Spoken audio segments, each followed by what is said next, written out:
Alex Yarochi est ma meilleure amie. Elle habite dans la maison juste à côté de chez moi. Je ne sais pas pourquoi elle a un nom de garçon. Elle ne m'a jamais donné l'explication. Peut-être est-ce parce que c'est plus court qu'Alexandra. Avec son visage rose et ses joues rondes, elle ressemble vraiment à un lapin. Pendant les vacances, on s'ennuie beaucoup dans notre petit patelin. Il faut dire que Norwood Village, c'est minuscule et loin de tout. Alors, Alex et moi, nous inventons n'importe quoi pour passer le temps. Nous ramassons des mauvaises herbes aux allures mystérieuses ou des feuilles bizarres. On cherche des petits insectes. Mais aux dernières vacances de printemps, il s'est passé une chose effrayante. Nous recherchions des vers de terre violet. Pas de vulgaires vers bruns. Lorsqu'Alex me dit « Quand j'étais petite, je croyais aux monstres. J'étais persuadée qu'ils vivaient dans mon tiroir à chaussettes. Tu ne me croiras pas, Zach. Je ne l'ai jamais ouvert. J'étais sûre que le monstre chaussette me dévorerait la main à coups de dents. » Elle éclata de son rire étrange, une espèce de sifflement du genre « Tss, tss ». Elle secoua sa queue de cheval blonde. Maintenant, à 12 ans, je suis beaucoup moins bête. Je sais que les monstres n'existent pas. Elle s'accroupit à côté de moi pour m'aider à attraper un gros ver violet gluant. Alors qu'il me glissait des mains, j'entendis un bruit fort, effrayant. Je me redressai, fis volte-face et poussai un horrible cri. « Alex, regarde !» Elle se tourna et émit son sifflement étrange. Mais cette fois, elle ne riait pas du tout. Laissant tomber les bestioles que je tenais, je fis un bond en arrière. On dirait un cœur humain géant, s'écria mon ami. C'était vrai. Un monstre s'approchait de nous, faisant des splatchs. Bruyant, il rebondissait de tout son poids sur le sol. Il ressemblait à un gigantesque ballon en plastique dégonflé, bien plus grand que nous, grand comme la cabane à outils de mon jardin. La hideuse créature était rose, humide, et elle palpitait. Badaboum, badaboum. Elle battait comme un cœur. Elle avait des petits yeux noirs, fixes, qui scintillaient d'une lueur étrange. Au-dessus de ce blob rose, je crus apercevoir des serpents se tortillant furieusement. Je les fixais, horrifié. Ce n'étaient pas des serpents, mais d'épaisses veines pourpres complètement emmêlées. L'abominable monstre bondissait vers nous. Alex et moi faisions des pas de géant pour reculer. Pour rien au monde, nous n'aurions tourné le dos à cette chose terrifiante. Mais ce n'était pas facile de s'éloigner. Je gémissais de frayeur. Mon cœur devait battre à 100 à l'heure. Tout en reculant, je vis une fente apparaître, puis s'élargir au centre de la créature. Je crus d'abord que le blob rose se divisait en morceaux, mais en voyant la fente s'agrandir, je compris que c'était sa bouche. Elle s'ouvrait encore et encore. Elle était tellement grande qu'elle pouvait contenir un homme. Soudain, une langue grasse et violette en sortit avec un bruit dégoûtant. « Oh, j'ai envie de vomir !» gémis-je. Le monstre étalait sa langue géante sur l'herbe. Son extrémité avait la forme d'une pelle, grasse, collante, visqueuse. « Est-ce pour mieux attraper ses victimes ?» me demandai-je. Un épais liquide blanc se mit à dégouliner de l'énorme bouche. « Il bave !» m'étranglai-je. « Cours, Zach, cours !» hurla Alex. Je me retournai, mais mes pieds heurtèrent le bord de l'allée. Je m'étalai de tout mon long. Jetant un regard derrière moi, je vis avec horreur la bouche rose et baveuse s'ouvrir plus grand encore.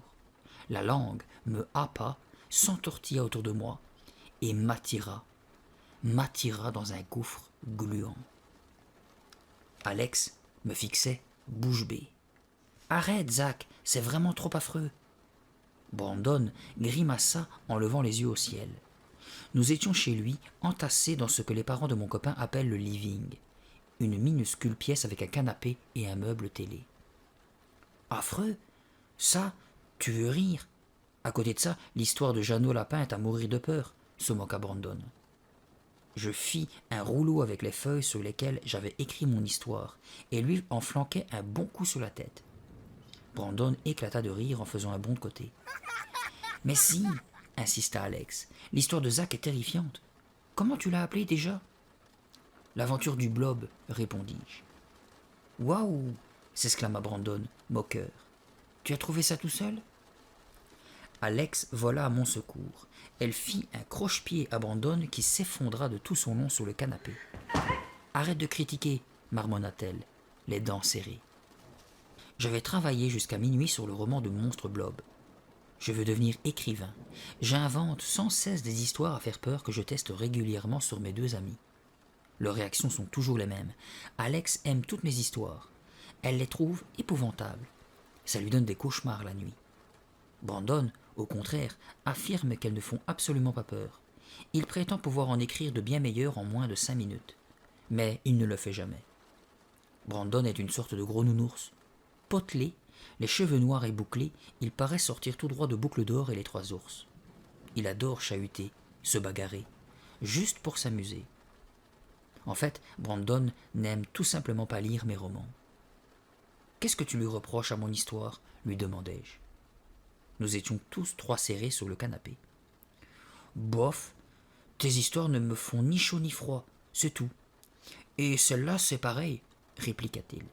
« Moi, elle m'a vraiment donné la chair de poule, » dit Alex. « Je trouve que tu as bien décrit le monstre. »« Eh bien moi, les livres ne m'impressionnent pas, » insista Brandon. « Surtout pas les histoires de monstres stupides. »« Ah bon ? Et qu'est-ce qui te fait peur ?» demanda Alex. « Rien, se vanta-t-il, même pas les films d'horreur. » C'est à ce moment que nous entendîmes un cri effrayant. Une ombre noire glissa sur le sol et Brandon se mit à hurler, terrifié. Alex et moi sursautâmes. L'ombre filait sous nos pieds, si vite que je n'eus pas le temps de l'identifier. Au même instant, quelque chose frôla ma cheville, quelque chose de doux qui me chatouilla. « Ah !» cria Brandon. Alex et moi nous joignîmes à son cri. Il y eut des pas précipités dans l'entrée. Monsieur Levin, le père de Brandon, déboula en trombe dans le living. « Désolé pour tout ce bruit, » s'exclama-t-il. « J'ai marché sous la queue du chat. Vous n'avez pas vu ?» Personne ne lui répondit. C'était tellement ridicule d'avoir eu peur de l'animal que nous éclatâmes de rire. Monsieur Levin nous regarda, les sourcils froncés. « Je ne vois pas ce qu'il y a de drôle là-dedans, » ronchonna-t-il, contrarié. Il repéra enfin son chat, caché près du canapé. Il le prit dans ses bras et quitta précipitamment la pièce. J'avais du mal à retrouver mon calme. Je sentais toujours le frôlement désagréable sur ma cheville. « Tu vois, Zach ?» s'écria Brandon triomphalement. « Ça, c'était plus effrayant que tes histoires à la noix. »« N'importe quoi, » me rebellai-je. « Cet idiot de chat nous a simplement surpris. »« Quel hurlement atroce !» bredouilla Alex en secouant la tête. « Moi, ça ne m'a rien fait, » prétendit Brandon. « J'ai crié pour vous effrayer. Voilà tout. » Il tendit la main et me frotta vigoureusement la tête. « Ça m'énerve !» Je le repoussai aussi fort que possible, ce qui eut pour effet de le faire rire. Ce soir-là, comme un orage grondait, Alex et moi restâmes dîner chez Brandon. Sa mère est très bonne cuisinière. D'ailleurs, on se débrouille souvent pour rôder dans le quartier le soir, car dès qu'elle nous voit, elle nous invite à manger. Il faisait nuit quand Alex et moi sortîmes pour retourner chez nous. La lumière des réverbères se reflétait sur le sol mouillé. Il pleuvait toujours. Le tonnerre retentit au loin. Heureusement, il ne fallait que quelques minutes pour traverser le village. Nous arrivâmes près de la rue marchande où les petites boutiques étaient encore éclairées. « Et, m'étonnai-je en regardant le magasin d'antiquités au coin de la rue. Il a été démoli. On dirait qu'une bombe est tombée dessus. » Nous nous arrêtâmes pour voir ce qui était arrivé. La boutique était en piteux état. Toit à moitié effondré, tuiles éparpillées, murs lézardés, vitres brisées, charpente calcinée. « Il a dû y avoir un incendie, » dis-je en traversant la rue. « C'est la foudre, » répondit soudain une voix de femme. Je sursautai. D'où sortait-elle, celle-là? Je fus tellement surpris que je crus à une apparition. « La boutique a été foudroyée pendant le gros orage d'hier, » ajouta-t-elle. « Ça a déclenché un énorme incendie. » Puis, prenant des clés dans son sac, elle s'éloigna. Alex et moi approchâmes du magasin dévasté. Comment avions-nous pu ne pas remarquer son état plus tôt? « Oh, ça sent mauvais, » grogna Alex en se pinçant le nez. « Ce n'est que l'odeur du brûlé, dis-je. » Une rafale de vent fit claquer ce qu'il restait de la porte d'entrée. Le battant avait pourtant été fermé à l'aide de rubans adhésifs, mais à présent il était déchiré. « C'est ouvert !» m'écriai-je, étonné. Une grande pancarte jaune, fixée à la porte, signalait en gros caractères noirs « Danger, entrée interdite ». « Alex, si on allait jeter un coup d'œil à l'intérieur ?»« Pas question. Zach, non !» C'était trop tard. J'étais déjà dedans. Je fis 2 pas et attendis un instant que mes yeux s'habituent à l'obscurité. De l'eau dégoulinait de partout. Un pan de mur entier rempli d'étagères s'était écroulé. Des vases, des lampes et des statuettes brisées jongeaient le sol complètement inondé. « Zach !» Alex me rattrapa. « Zach, sors de là, c'est vraiment dangereux. »« Laisse la porte ouverte, on a besoin de lumière, » lui dis-je. « Mais qu'est-ce que tu veux voir ?» Me saisissant par le bras, mon ami commença à me tirer dehors. « Viens, Zach, tu as vu la pancarte ? À tout moment, le bâtiment peut s'écrouler et nous écrabouiller. » D'un mouvement brusque, je libérai mon bras et avançai. Mes pieds faisaient un bruit de clapotis dans les flaques d'eau noire.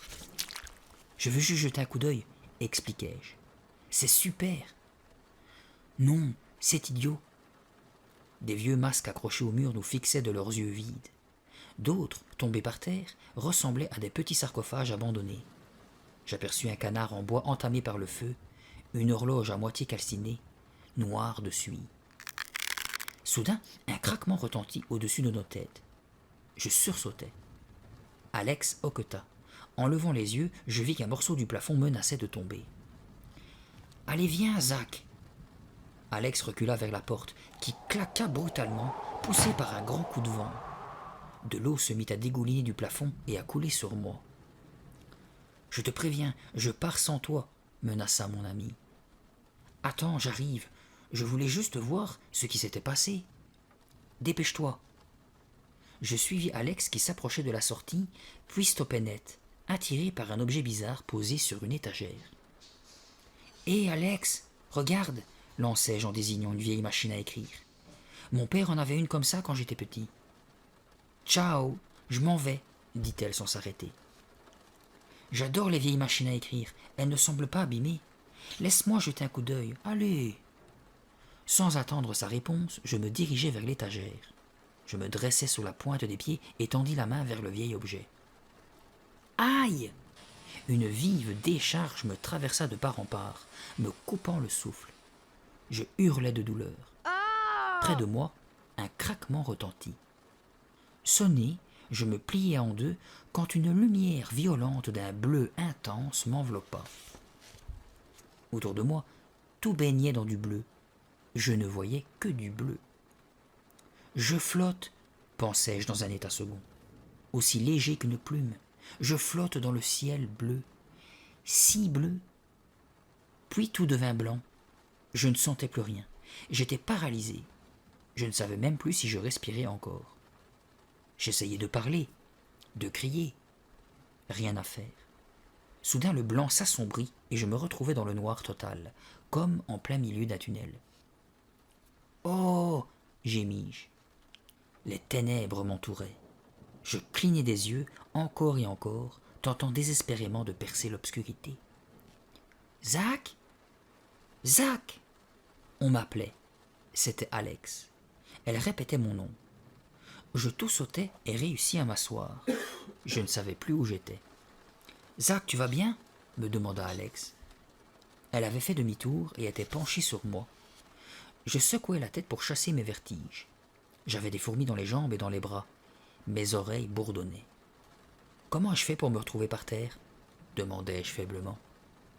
Alex posa une main apaisante sur mon épaule. « Tu as reçu une décharge électrique ? Il a dû y avoir un court-circuit. » Je frottais ma nuque. J'étais encore tout étourdi. « Une sacrée décharge !» ajouta Alex. « J'ai eu très peur. Tu baignais dans une lumière bleue. Et ton corps ? Il est devenu bleu vif.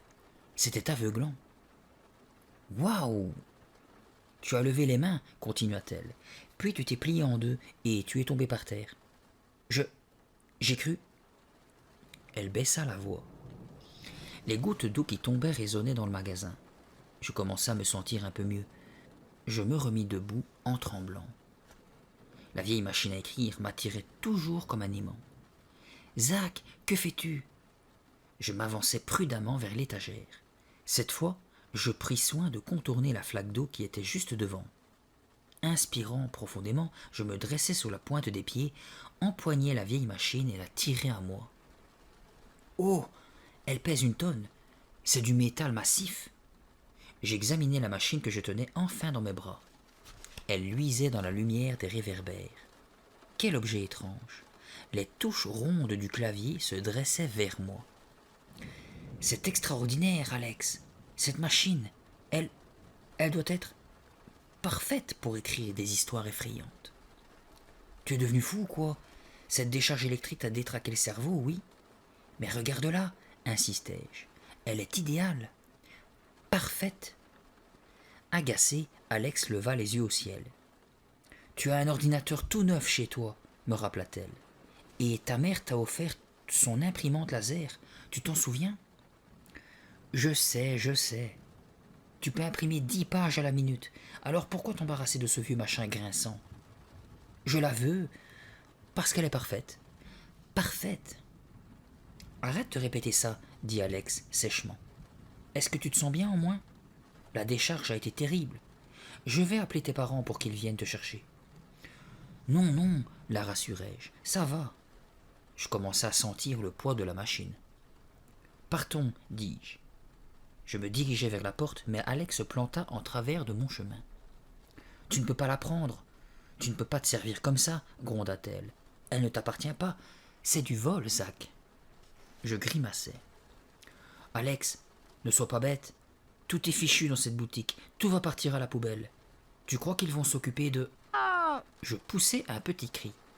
Je venais d'entendre des crissements sur la moquette humide. Puis, il y eut des tout-sautements. Il y avait quelqu'un dans le magasin. Je fixai mon amie. Son visage était défiguré par la peur. Elle aussi avait entendu. « Zach, nous ne sommes pas seuls, souffla-t-elle. Les pas se rapprochaient. Un frisson me parcourut et faillit me faire lâcher la machine à écrire. Alex se glissa derrière un grand présentoir. Posant la machine par terre, je la rejoignis et me collai à elle. On entendit encore cette toux. Puis un faisceau de lumière parcourut le sol et les murs du magasin. Nous nous baissâmes et le rayon passa au-dessus de nos têtes. Je tremblais comme une feuille. Pour ne pas tomber, je m'agrippais au dos du présentoir. « Bonsoir » dit une voix de femme. Nous ne répondîmes pas. « Bonsoir, il y a quelqu'un » répéta-t-elle. Alex me regarda en faisant des gestes. Elle me demandait si nous devions sortir de notre cachette. Je secouai la tête. Non. Comment expliquer à cette femme notre présence ici? Et pourquoi nous nous cachions? Elle allait peut-être partir si elle ne voyait personne. Qui est-ce? Me demandai-je. L'antiquaire? Je risquai un coup d'œil sur le côté et la vis. C'était une femme noire, aux cheveux très courts. Elle portait un long imperméable. Ouh, appela-t-elle encore. Il y a quelqu'un? Je retins mon souffle. S'il vous plaît, allez-vous-en, la suppliai-je en silence. La femme se tourna brusquement. Le faisceau de sa lampe s'immobilisa sur la machine à écrire posée par terre. L'inconnue devait se demander comment cet objet avait pu atterrir en plein milieu du magasin. Elle leva alors lentement la torche pour la braquer sur le présentoir. Droit sur nous. Nous avait-elle aperçus? Je ne bougeais plus un cil. Une vraie statue. La lumière se déplaça. Ouf! Elle ne nous avait pas vus. La femme marmonna quelque chose, puis s'éloigna. La lampe s'éteignit. Tout redevint silencieux. La porte se referma en claquant. Alex et moi échangeâmes un regard. La femme avait-elle réellement quitté la boutique? Nous attendîmes sans faire un geste, l'oreille tendue. Silence. C'est alors qu'une voix hurla derrière nous. « Je vous tiens !» Une main empoigna brutalement mon épaule et me tira en arrière. Je faillis trébucher sur la machine à écrire, mais l'inconnue me retint par le bras. Elle braqua sa lampe sur moi. Alex vint se coller à moi. Elle était terrorisée. Je n'en menais pas large non plus. « Vous faisiez vos courses de nuit ?» demanda la femme, ironique. Co- co- Comment bafouillai-je. La boutique est fermée, vous n'avez pas vu l'écriteau dehors? Elle me fixa intensément, droit dans les yeux. Que fabriquez-vous ici? Gronda-t-elle. J'ouvris la bouche pour répondre, mais aucun son n'en sortit. Rien, dit Alex d'une petite voix. On ne faisait rien. Fronçant les sourcils, la femme dévisagea Alex. Alors pourquoi vous cachez-vous comme des voleurs? Vous nous avez effrayés, balbutiai-je. Vous m'avez aussi fait peur. J'étais dans la pièce du fond lorsque, en passant dans la rue, on a aperçu les ruines de votre boutique, dis-je en lui coupant la parole. On voulait juste voir à quoi ça ressemblait. Alors on est entré. La femme baissa enfin la torche électrique vers le sol. Je comprends. Quel gâchis, reprit-elle en parcourant la pièce des yeux. Je m'appelle Madame Carter. Je suis la propriétaire de ce magasin. Enfin, de ce qu'il en reste.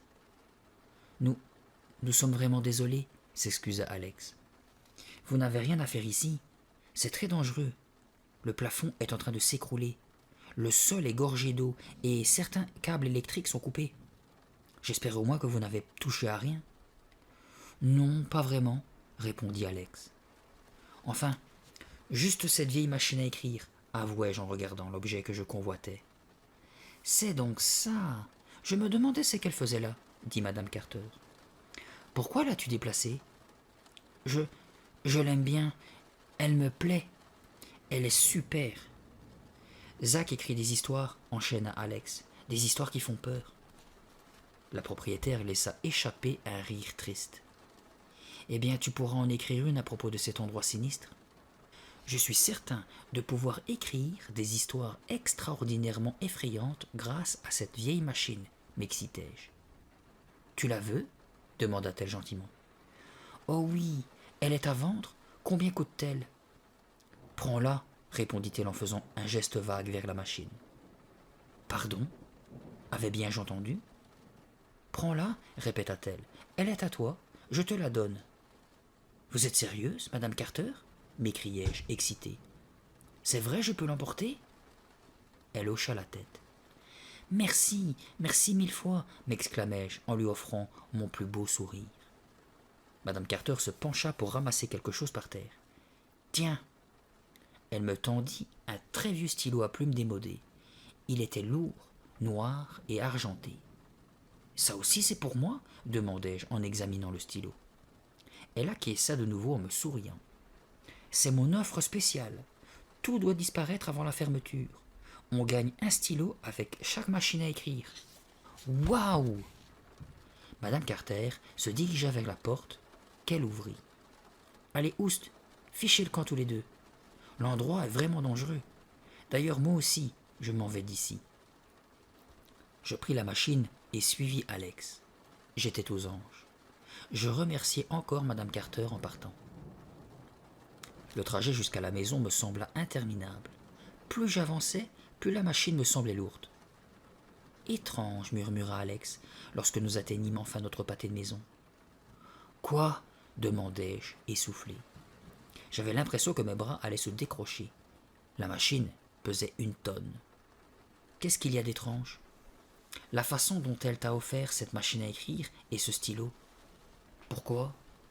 C'était comme si elle semblait impatiente de te la donner, comme si elle voulait s'en débarrasser, me dit-elle, pensive. Enfin, bonne nuit, Zach. Elle regagna sa maison.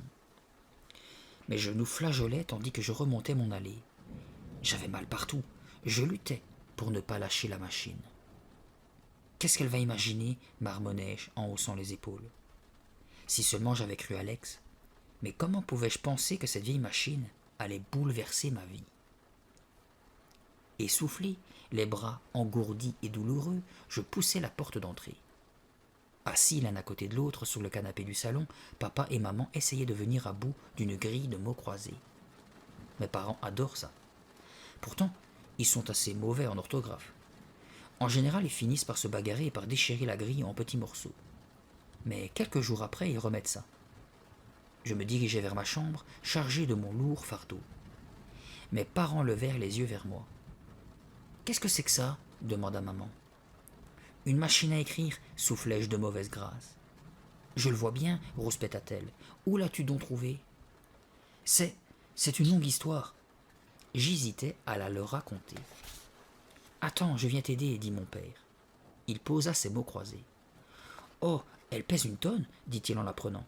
Comment as-tu réussi à la porter jusqu'ici? Je suis costaud, c'est tout, ironisai-je. Arrivé dans ma chambre, nous l'installâmes sur mon bureau. Je voulais l'essayer immédiatement, mais papa insista pour que je raconte toute mon histoire avant. Nous retournâmes dans le salon et je commençai mon récit.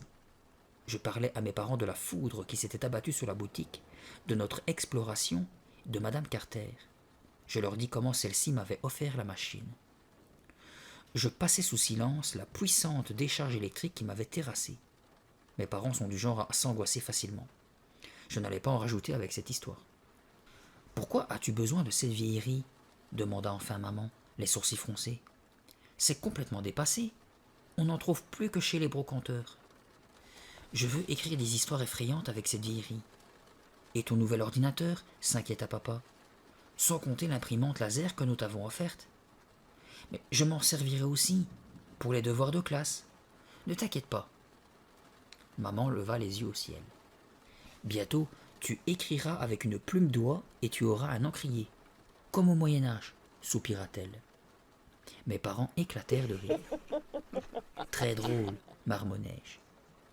Je leur souhaitais une bonne nuit et m'engouffrai dans le couloir. La machine m'attendait. Devant la porte de ma chambre, je stoppais net. J'avais entendu un étrange craquement.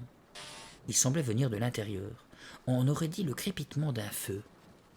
Bizarre. Immobile sur le seuil, je jetai un coup d'œil dans la pièce. Ce que je vis me coupa le souffle. « Ma machine !» criai-je. Elle baignait dans une lueur bleue, brillante. Des étincelles du même bleu crépitaient en fusant dans tous les sens comme un feu d'artifice. Devant ce spectacle incroyable, je me souvins dans la décharge qui m'avait projeté à terre. La machine avait peut-être emmagasiné de l'électricité? Non, c'était impossible. Mais pourquoi brillait-elle en crépitant?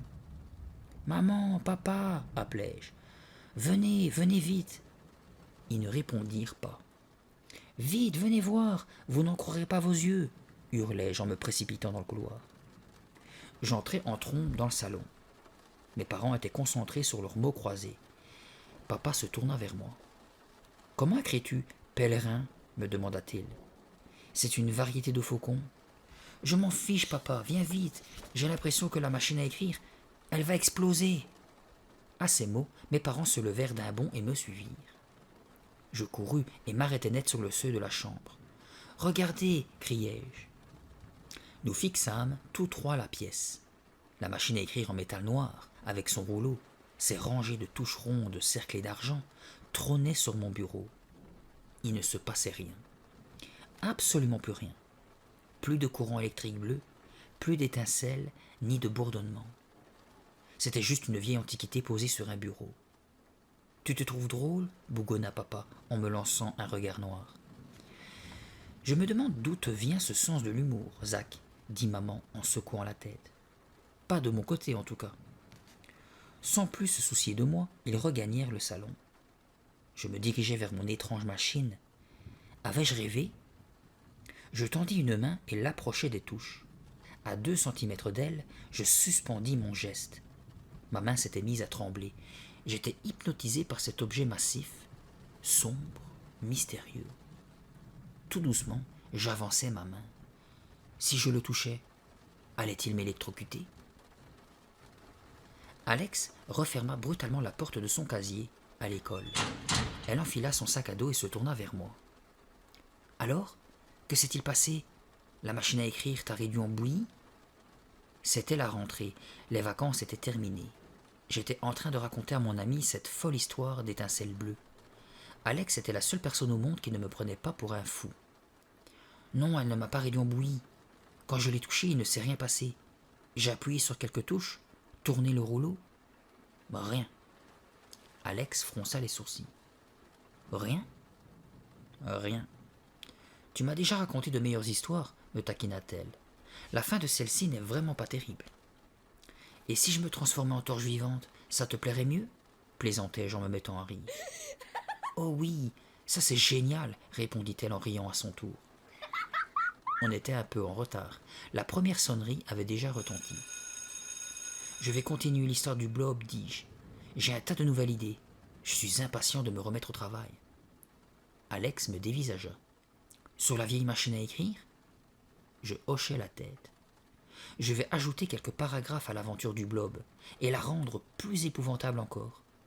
Cette machine est si étrange, Alex. J'ai le pressentiment qu'elle m'aidera à trouver des idées horriblement monstrueuses. J'entendis des ricanements dans mon dos. Je pivotai et vis Amy et Annie Bell, les jumelles qui sont dans notre classe. Brandon surgit derrière elle.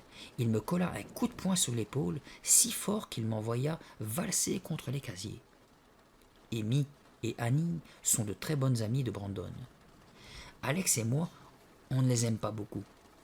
Elles ont les cheveux roux et le visage couvert de taches de rousseur, avec des fossettes. Elles sont identiques. C'est simple. Pour les distinguer, il faut leur demander leur prénom. Amy me sourit. Enfin, je pense que c'était elle. Tout à coup, elle me demanda.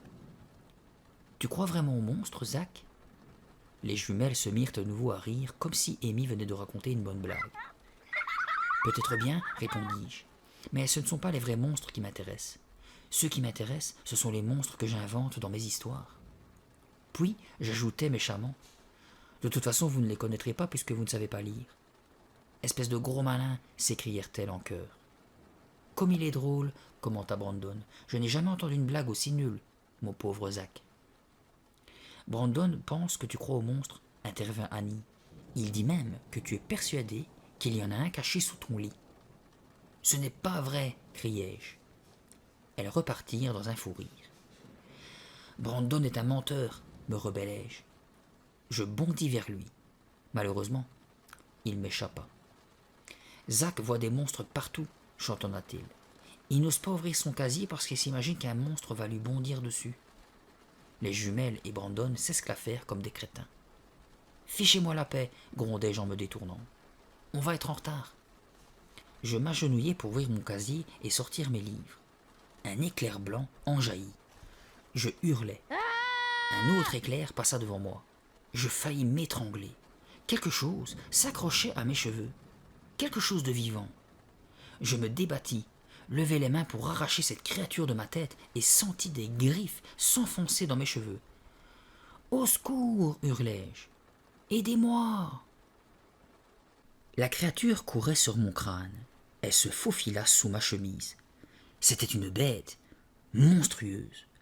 Son corps chaud glissait sur ma peau, ses griffes me piquaient. « Aidez-moi, au secours !» Je sautais comme une puce, donnais des coups de pied dans tous les sens, trépignais. Je me flanquais des claques dans le dos. Brandon se jeta alors sur moi, m'immobilisa par les épaules, fourra une main sous ma chemise et, d'un coup sec, me libéra de la chose. Il l'agita devant mes yeux, mort de rire. « Quel horrible monstre !» s'esclaffa-t-il. « C'est effrayant !» Tremblant des pieds à la tête, je vis une souris blanche, une minuscule souris blanche. Amy et Annie se tordaient de rire à s'en décrocher la mâchoire.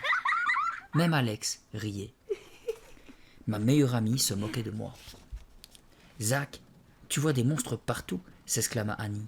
« Vous avez déjà vu quelqu'un danser comme ça ?» fit Brandon en imitant ma danse frénétique. Il se donna des claques sur la tête, la nuque, il se roula sauvagement par terre. « Brandon, tu es un acteur génial !» déclarèrent les jumelles. Soudain, Alex se tut et s'approcha de moi. Elle ôta quelque chose sur mon épaule. « Un poil de souris » murmura-t-elle. Puis elle s'adressa aux autres.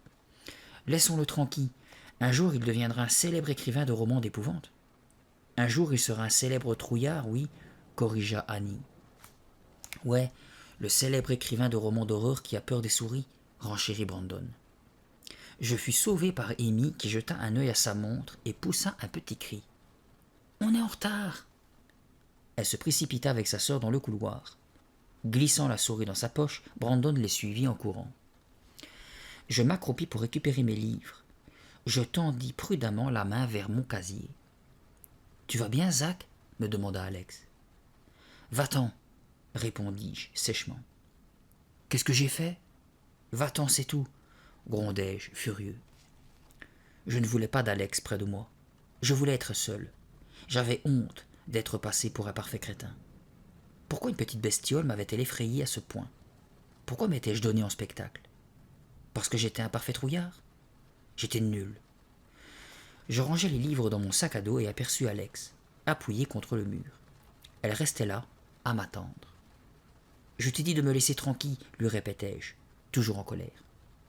Elle s'apprêtait à répondre lorsque M. Conclin, le proviseur, déboula dans le couloir.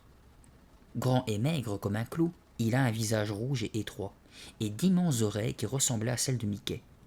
Il parle très vite, court au lieu de marcher et donne l'impression de se déplacer dans 8 directions à la fois. Le proviseur fonça droit sur nous.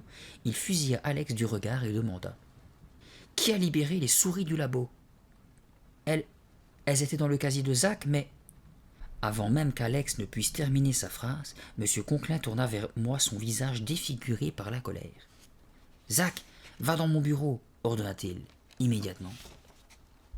Pendant le dîner, je ne me vantais pas auprès de mes parents de ce qui s'était passé. Je n'avais pas envie qu'ils se moquent de moi, ni qu'ils me punissent. Je n'avais pas non plus besoin qu'ils me posent 1000 questions sur le sermon de M. Conclin. En vérité, le proviseur m'avait seulement conseillé de laisser les souris à leur place. Après le dîner, papa et moi débarrassâmes. J'étais en train de passer l'éponge sur la table quand Alex arriva. « Alors, comment ça s'est passé ?» demanda-t-elle en entrant dans la cuisine. « Monsieur Conclin t'a... » Je plaquai une main sur sa bouche. C'était trop tard. Papa et maman nous regardaient de l'autre pièce. « Tiens, vous parlez du proviseur ?» demanda ma mère. « Il est vraiment sympa » m'empressai-je de répondre. Je traînai Alex jusqu'au petit bureau dont je fermai la porte. « Alors, raconte » répéta-t-elle. « Comment ça s'est passé ?» criai-je d'une voix aiguë. « Tu oses me demander une chose pareille ?»« Mais ça s'est très mal passé, voilà » hurlai-je hors de moi. « La pire journée de mon existence. Des abrutis se sont moqués de moi. Partout où j'allais, des idiots imitaient des souris qui piaillaient. » Alex esquissa un sourire. Elle le fit très vite disparaître. « Je me suis conduit comme un imbécile ce matin. Je me sens si bête. Ce n'était qu'une blague, me coupa-t-elle la parole. Il n'y a rien de grave. » Facile à dire, grondai-je. Tu n'avais pas une centaine d'horribles souris qui te galopaient sur le corps? Une centaine? S'exclama mon ami. Il n'y en avait qu'une seule. J'ai eu l'impression d'être attaqué par des milliards de souris, m'emportai-je. Mais bon, passons. Regarde plutôt ça, dis-je. En rentrant de l'école, j'avais travaillé 3 heures sur les aventures du blob. Je saisis une pile de feuilles. Qu'est-ce que c'est? Ma nouvelle histoire du monstre blob, répondis-je en brandissant les pages que j'avais noircies à la main. Elle est plus effrayante encore. Alex prit le manuscrit et l'examina. Puis elle me regarda. Tu ne l'as pas tapé sur la vieille machine à écrire? S'étonna-t-elle. Bien sûr que non, dis-je en récupérant les feuilles. Je commence toujours par faire un brouillon à la main. Je le tape si c'est bon. Je pris le vieux stylo à plumes que Madame Carter m'avait offert. J'ai utilisé ce stylo, expliquai-je. Il est formidable. Elle a été sympa de me le donner. Alex se mit à rire. Tu es vraiment bizarre, Zach. Qu'est-ce que tu leur trouves à ces vieux machins? Le stylo, la machine à écrire? Puis elle ajouta, plus sérieuse. Mais c'est super ce que tu as écrit. Maintenant, il est temps de taper cette histoire à la machine. Je suis tellement excité, Alex. Je ne peux pas attendre une minute de plus. Je regagnai aussitôt ma chambre, suivi par Alex. En y entrant, je me figeai et laissai échapper un cri de surprise. La machine avait disparu. Alex et moi regardâmes, bouche bée, l'emplacement vide sur mon bureau. Alex remonta ses lunettes sur son nez. Elle n'est plus là, bégayai-je. De surprise, je m'appuyai contre l'armoire. Bizarre, marmonna Alex en secouant la tête. Tu es sûr que... Ce n'est pas vrai. Elle s'est volatilisée, l'interrompis-je. Qu'est-ce qui se passe? Lança une voix derrière nous. Tournant la tête, je vis papa qui entrait dans ma chambre, la machine à écrire dans les bras. Papa? Pourquoi? Commençai-je. Il la posa sur mon bureau et me sourit. Je l'ai nettoyé et j'ai remplacé le ruban encreur, expliqua-t-il. C'est difficile de trouver un ruban de nos jours. Plus personne n'utilise ces vieilles machines. Un sourire éclaira le visage de mon ami. Zach pensait qu'elle s'était volatilisée. Je la fusillai du regard. Alex, oublie-moi, tu veux, marmonnai-je. Elle m'adressa une grimace. Papa secoua la tête. Elle est un peu lourde pour se volatiliser, soupira-t-il. Je passai un doigt sur le métal doux. Il était sombre et luisant. Merci de l'avoir nettoyée, papa. Elle est superbe. Comme quelques touches bloquaient, je les ai graissées, ajouta-t-il. Ta machine fonctionne très bien maintenant. Tu devrais pouvoir écrire des histoires formidables, Zach. Merci, papa, répétai-je. J'étais impatient de l'essayer. J'ouvris le tiroir de mon bureau pour prendre une feuille. Papa, toujours planté près de la porte, continuait à nous regarder. Ta mère est partie rendre visite à Janet Hawkins, notre nouvelle voisine, dit-il enfin. La nuit est si belle. Je pensais que vous aimeriez peut-être faire un tour en ville, manger une glace. Non merci, répondit Alex. J'en ai pris une avant de venir. C'est que... j'ai tellement envie de taper ma nouvelle histoire, m'excusai-je. Déçu, mon père soupira, puis quitta ma chambre. Je m'assis aussitôt sur le fauteuil devant mon bureau et fis glisser la feuille sous le rouleau de la machine. Alex tira une chaise pour s'installer près de moi. « Zach, je pourrais l'essayer ?» demanda-t-elle. « Oui, dès que j'aurai terminé, répondis-je, impatient.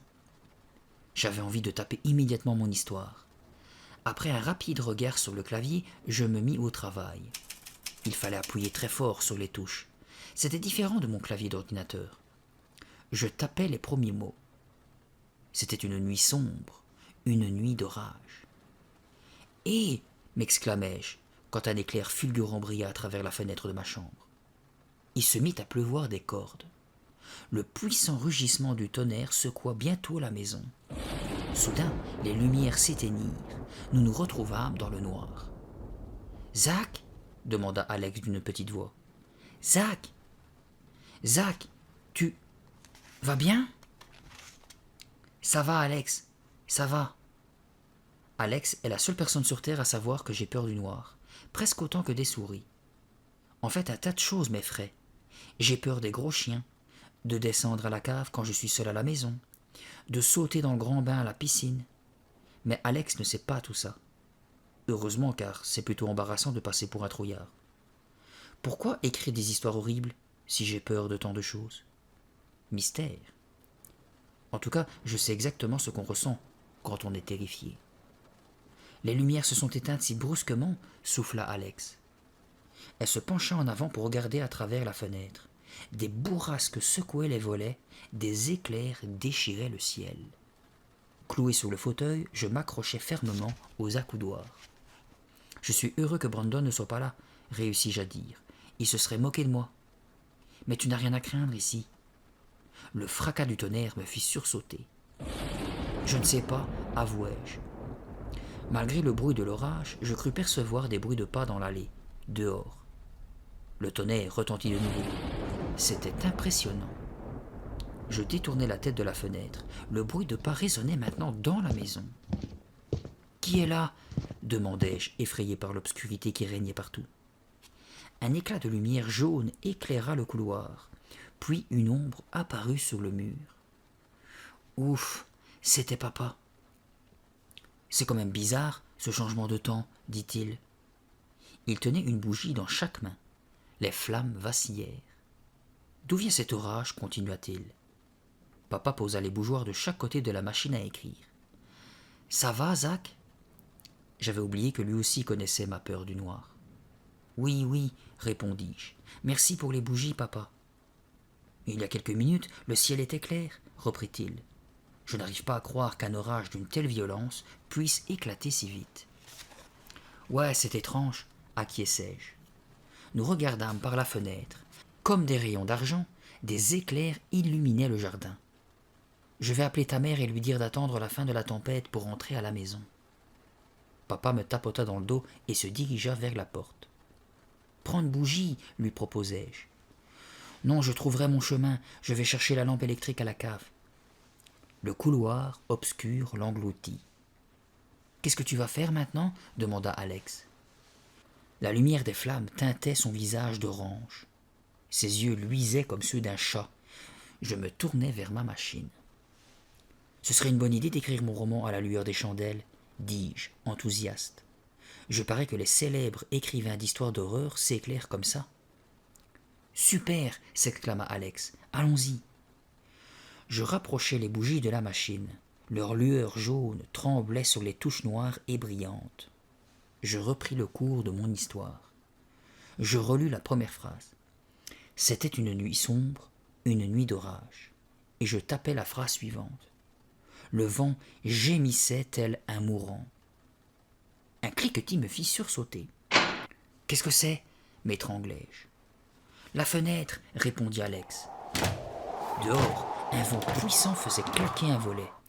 À travers le crépitement de la pluie, j'entendis un autre bruit, puis un étrange hurlement. Je m'accrochai aux accoudoirs du fauteuil tant cela m'effraya. « Tu entends ça, Alex » murmurai-je. Elle hocha la tête, le regard rivé à la fenêtre. « Ce n'est que le vent, me rassura-t-elle. Il souffle à travers les branches. » Le hurlement devint plus fort. Le vent tournoyait autour de la maison, la faisant trembler. La fenêtre craqua. Soudain, une longue plainte comme une voix humaine me fit tressaillir. Je frissonnai et tentai de repousser désespérément ma peur. « Ce n'est qu'une tempête, me dis-je. Une simple tempête avec de la pluie. Beaucoup de pluie et de vent. » Je posai les yeux sur les mots que j'avais tapés à la machine. Dans cette lumière orange, tremblotante, les caractères noirs me sautèrent aux yeux. Le vent gémissait tel un mourant. Et ce hurlement, dehors, ce vent qui ressemblait tant au cri d'agonie d'un homme, je n'écoutais plus que lui. Il semblait m'envelopper. Il avait emprisonné la maison. « C'est vraiment étrange, » murmurai-je. Mais la suite allait être encore plus étrange. « Tu ne tapes plus ton histoire » demanda Alex. « Eh bien, c'est-à-dire que l'orage... » Elle posa une main sur mon épaule. « Mais tu trembles » s'exclama-t-elle. « Non, mentis-je. »« Si tu trembles, Zach. »« Sûrement pas, » répétai-je en essayant de garder une voix normale. « Je suis très calme, Alex. Si tu te remettais à écrire, tu ne penserais peut-être pas à l'orage. » Bonne idée. Un coup de tonnerre secoua les murs. Les fenêtres tintèrent. Je poussai un cri aigu. « Pourquoi les éclairs et le tonnerre semblent-ils si près de nous ?» demandai-je. « On dirait qu'ils sont dans le jardin. » Alex m'obligea à me tourner vers la machine à écrire. « Concentre-toi sur ton histoire, » ordonna-t-elle. « Oublie l'orage. » Je tendis les mains vers les touches de la machine. Les lueurs vacillantes des bougies dansaient sur la page blanche. Je tapai la phrase suivante. Seuls dans la maison obscure, Alex et Zach écoutaient le tumulte de l'orage. La pluie fouetta plus violemment la fenêtre. À la lumière d'un éclair éblouissant, je vis les arbres du jardin pliés par le vent qui hurlait. « L'histoire parle de nous deux » s'étonna Alex en se penchant par-dessus mon épaule. « Bien sûr, tu sais très bien que nous sommes toujours les personnages de mes histoires, avec les copains de l'école. C'est plus facile pour faire les descriptions. Alors débrouille-toi pour que le blob ne me dévore pas. Je veux bien être l'héroïne, mais pas le casse-croûte. » J'éclatai de rire. Le fracas du tonnerre me fit taire. Je revins à ma feuille en plissant les yeux. « Les bougies n'éclairent plus assez, » me plaignis-je. « Comment faisaient les écrivains dans le temps ? Ils ont dû tous finir aveugles. »« Allons en chercher d'autres, » proposa Alex. Prenant chacun un bougeoir, nous nous engageâmes dans le couloir plongé dans le noir. « Papa » appelai-je. « Papa, il nous faudrait d'autres bougies. » Pas de réponse. Nous entrâmes dans le salon. 2 bougies brillaient sous la cheminée et 2 autres sur la table basse, devant le canapé. « Papa, où es-tu » Levant bien haut nos bougeoirs, nous regardâmes partout. Dans le petit bureau, la cuisine, la chambre de mes parents. Personne. Tenant fermement le chandelier, j'ouvris la porte de la cave. Papa, tu es en bas ?» Un frisson glacial me figea. Mon père ne répondait pas. Je me tournai vers Alex. Il est parti. Papa est parti. Nous sommes seuls, Alex. » « Mais non, il doit être ici, » affirma mon ami. « Pourquoi sortirait-il par un temps pareil ? » ?»« Pour manger une glace, mon père est tellement gourmand. »« Non, il n'a pas quitté la maison, ce n'est pas possible. » Posant son bougeoir, elle mit ses mains en porte-voix et appela. « Monsieur Beauchamp ! Monsieur Beauchamp !» Cela ne servit à rien. Nous retournâmes dans le salon. L'orage redoublait de violence. Le vent hurlait à la mort. Un éclair illumina la fenêtre du salon, faisant apparaître du même coup la voiture de papa garée dans l'allée. « Sa voiture est là !» m'écriai-je. « Alex, tu as raison, il est forcément ici. »« Monsieur Beauchamp, Monsieur Beauchamp !» appela-t-elle encore. « Étrange !» murmurai-je. « Il a disparu. Il nous aurait avertis s'il était sorti. » Brusquement, les yeux de mon amie s'illuminèrent. Son expression changea. Elle me dévisagea. « Alex, que se passe-t-il ? Pourquoi me regardes-tu comme ça ?» demandai-je, paniqué. « Zach, quelle est la dernière phrase que tu as tapée ?» demanda-t-elle. « Comment ? Dans ton histoire, dit-elle impatiente. Quelle est la dernière phrase ? » Je réfléchis, puis récitai. Seuls dans la maison obscure, Alex et Zach écoutaient le tumulte de l'orage. Elle hocha gravement la tête. « Et alors ? Tu ne comprends pas ?» cria-t-elle. « Tu as écrit que nous étions seuls dans la maison. Et c'est exactement ce qui se passe. Nous sommes seuls dans ta maison obscure. Zach, seuls !» J'écarquillai les yeux. Je ne comprenais rien. « C'est incroyable !» continua-t-elle. « Quelle est la première phrase que tu as tapée ?» Après un instant de réflexion, je répondis. C'était une nuit sombre, une nuit d'orage. Voilà, c'est ça. Il y a un orage, et c'est la nuit. Quoi ? Mais je ne comprends rien, Alex. Explique-toi. Tout à l'heure, ton père nous a dit que le ciel était clair, sans nuages. Tu te souviens ? C'est pour cela qu'il voulait faire une promenade et manger une glace au village. Oui, c'est vrai. Et alors ? Elle soupira d'impatience. Quand tu as tapé sur la machine que la nuit était sombre et orageuse, la nuit est réellement devenue comme tu l'as décrite. Mais elle posa un doigt sur sa bouche pour me faire taire. Tu as bien écrit que nous étions seuls dans la maison obscure, n'est-ce pas ? Eh bien, c'est ce qui nous arrive en ce moment. Oh non, l'histoire que j'ai inventée devient vraie ? C'est ça ? Oui, chaque mot de ton histoire se réalise. Tu as un pouvoir mystérieux. Tu es bête, grondai-je. Cet orage t'a détraqué le cerveau. Avoue que c'est une drôle de coïncidence, rétorqua-t-elle. Oui, c'est possible.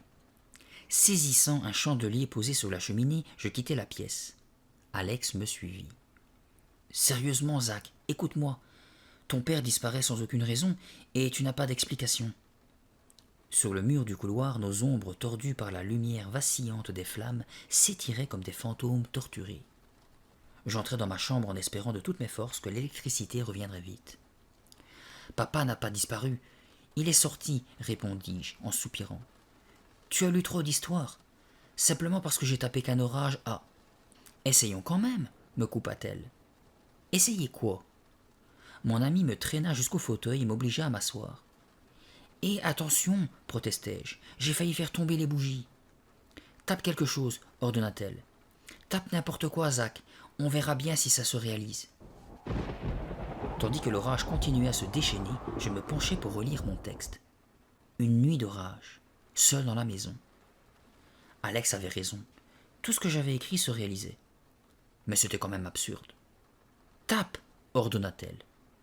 Alex, tu ne crois vraiment pas que c'est une coïncidence ? Oh, tu m'énerves, s'écria-t-elle furieuse. Tape ! Une coïncidence, c'est lorsque deux choses arrivent en même temps et par hasard, expliquai-je. Elle me poussa vers la machine.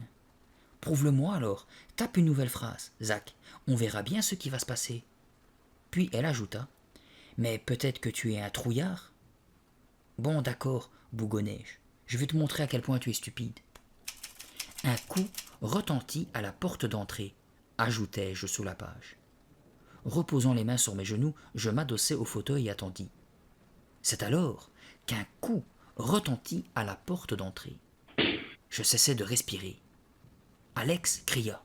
« Ce n'est pas vrai, ce n'est pas vrai, bégayai-je. Je n'ai rien entendu, j'ai tout imaginé. » Nous avons tous les deux très bien entendu ce coup, dit Alex. Ça ne peut être une coïncidence. On ne peut pas imaginer la même chose au même moment. Je bondis du fauteuil et traversai ma chambre à toute vitesse. Zach, où vas-tu lança mon ami en m'emboîtant le pas. Ouvrir à celui qui frappe à la porte, rétorquai-je. Non. Seul dans les ténèbres du couloir, je sentais mon cœur battre la chamade. Zach, attends, appela Alex, essayant de me rejoindre. Rassuré de la savoir derrière moi, je continuai ma course jusqu'à la porte d'entrée. Non, Zach, s'il te plaît, n'ouvre pas, supplia-t-elle. Si, Alex, on doit savoir qui est là. Zach, non, gémit-elle. J'ouvris la porte. Alex retint sa respiration. Il n'y avait personne. Je refermai la porte et séchai quelques gouttes de pluie tombées sur mon front. Bizarre, murmura Alex. Elle replaça l'élastique de sa queue de cheval et remonta ses lunettes sur son nez. Vraiment bizarre, répéta-t-elle. Ça devait être une branche. Le vent a dû la projeter contre la porte. Voilà tout, dis-je. N'importe quoi, répliqua Alex. Les branches des arbres ne frappent pas aux portes. J'ai entendu ce coup. Et toi aussi. Je ne savais plus quoi penser. C'était une histoire de fou, pas une histoire d'épouvante. Ça y est, j'ai trouvé, s'exclama Alex, tout excité. Je sais pourquoi il n'y a personne. Pas moi, et ce n'est pas la peine de m'expliquer, grognai-je. Mais tu ne comprends pas, Zach. Il n'y a personne parce que tu n'as pas écrit qui frappait à la porte. Oh, Alex, lâche-moi maintenant. Dis que je contrôle tout tant que tu y es. Mon amie se concentrait tellement qu'elle grimaçait. Non, répondit-elle finalement. Ah, enfin, tu atterris, m'exclamai-je, rassuré. Ce n'est pas toi, c'est la machine à écrire qui contrôle tout. Alex, va te reposer, tu es fatigué, lui conseillai-je. Je vais appeler tes parents pour qu'ils viennent te chercher. Elle s'en fichait complètement. Tu comprends pourquoi Madame Carter s'est débarrassée de la machine à écrire continua-t-elle. Elle savait forcément que c'était une machine infernale. Et moi j'ai une amie infernale, dis-je sèchement. Tu sais, tu me fais vraiment peur. Tu verras que j'ai raison, tout ce que tu tapes se réalise. Elle m'entraîna à nouveau dans le couloir. Où m'emmènes-tu protestai-je en lui résistant. Faire un autre essai, répondit-elle. Un autre? D'accord, dis-je, mais après tu rentres chez toi. Promis, on va bien voir si c'est moi qui suis infernal. Dépêche-toi, tu dois préciser la personne qui se tient de l'autre côté de la porte. D'accord, murmurai-je, ton idée est totalement dingue. Assis devant la machine, je tapais. Trempé jusqu'aux os, Brandon se tenait sous le porche. Je reposai les mains sur mes genoux et tendis l'oreille. Seule la pluie et le souffle du vent troublaient la nuit. J'attendis, concentré. Pas un coup à la porte ne retentit. Personne ne frappe, constatai-je en soufflant. Je réalisai que j'avais retenu ma respiration. Je ne pus m'empêcher d'afficher un sourire triomphant. Alors, satisfaite? Fronçant les sourcils, Alex se pencha vers la machine et relut la phrase que je venais de taper. Bien sûr, tu as placé Brandon sous le porche sans dire qu'il frappait à la porte. Je soupirai. Bon, si ça peut te faire plaisir. Et j'écrivis. Brandon frappa à la porte d'entrée. Alors que j'écartais les mains des touches du clavier, j'entendis qu'on cognait à la porte. Tu vois, s'écria Alex. Ce fut à son tour d'afficher un sourire triomphant. Alex et moi filâmes droit vers la porte d'entrée sans prendre le temps d'emporter les bougeoirs. Arrivée la première, mon ami saisit la poignée et ouvrit. « Brandon, c'est toi » demandai-je pétrifié. Paralysé, je vis Alex faire entrer notre ami et le conduire jusqu'au salon. Il était trempé, les cheveux plaqués sur le front, il ne portait pas de veste ni d'imperméable. Son t-shirt lui collait à la peau. « Waouh !» s'exclama Brandon, grelottant. Il se frotta le torse pour se réchauffer. Des gouttes dégoulinant le long de son corps formèrent une petite flaque à ses pieds. « Brandon !» soufflai-je. Trop choqué, je ne pus dire un mot de plus. C'est vrai, bégaya Alex. Ça marche. Hein? Fit Brandon sans comprendre. Que fais-tu ici? Lui demandai-je, aussi abasourdi que lui. Brandon parcourut des yeux le salon. Je n'en sais rien. Je, je suis venu ici pour une raison particulière, mais je ne me souviens plus.